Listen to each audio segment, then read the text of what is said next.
climate change, natural disasters,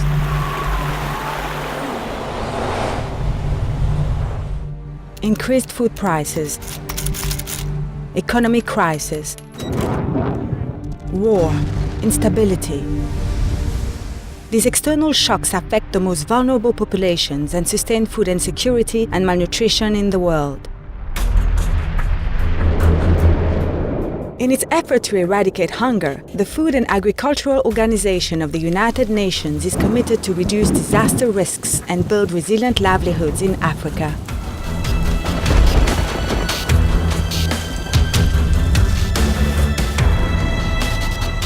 Tens of millions of poor subsistence smallholders are affected every year in Africa by shocks related to climate hazards or conflicts.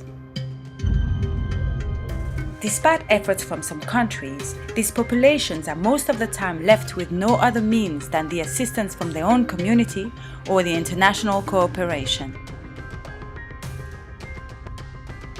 In that respect, it's important to build resilience through intervention at various levels, from regional and national to the most critical, which is the community household one. FAO assists governments in their efforts to ensuring rural farmers can cope as much as possible by themselves, with interventions that can be successfully implemented through partnerships in a fast-track mode, and give the opportunity to beneficiaries to become able to anticipate, prevent, and respond to food crises.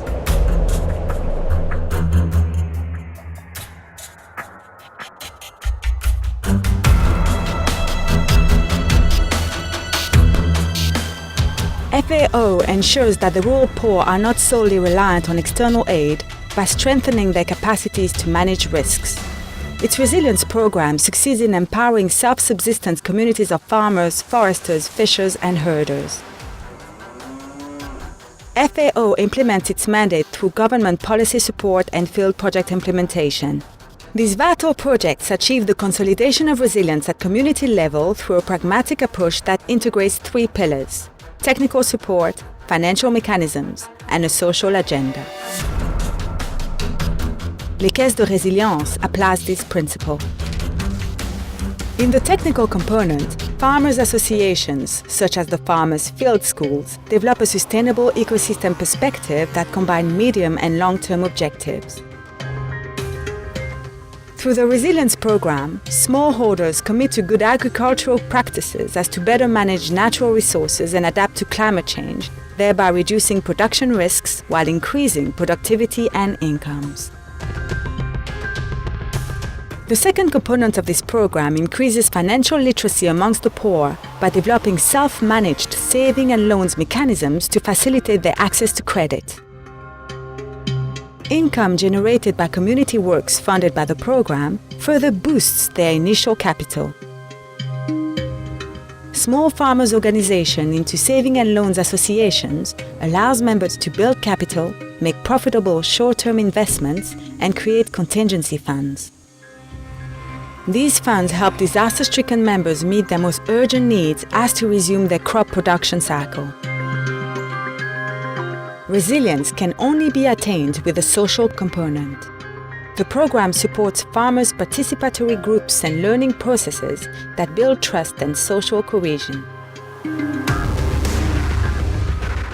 It further promotes gender equity in the decision-making process, empowering women to raise their voices, and emphasizes the importance of good nutrition and family care practices. Inclusive rural finance has proven to flourish with social protection for the rural poor, especially when combined with nutrition support. This integrated approach helps traditional farmers become self-reliant and resilient in the face of adversity. The establishment of a conditionality system could further guarantee its long-term application. Good agricultural practices that reduce risks, promote climate change adaptation and natural resources management are a prerequisite to access the saving and loan schemes, which in turn become an incentive to apply these resilience measures in the agro-ecosystem. This approach encourages members to become accountable and instills the confidence to grow savings, reimburse loans, and sustain their saving and loans associations and contingency funds. It results in the key sources of resilience: diversification, accumulation, and protection.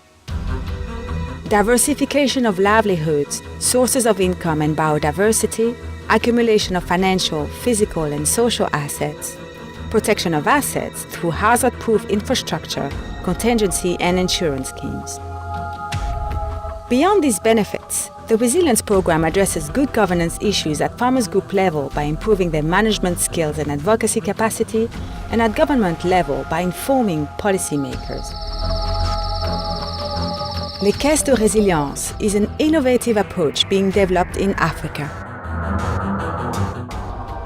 In Uganda, Kenya, and Ethiopia, farmer field schools groups have successfully managed saving and loan schemes. Many more on the continent could benefit from it. Such program calls for partnerships with government initiatives, donors, UN agencies, and civil society and farmers' institutions.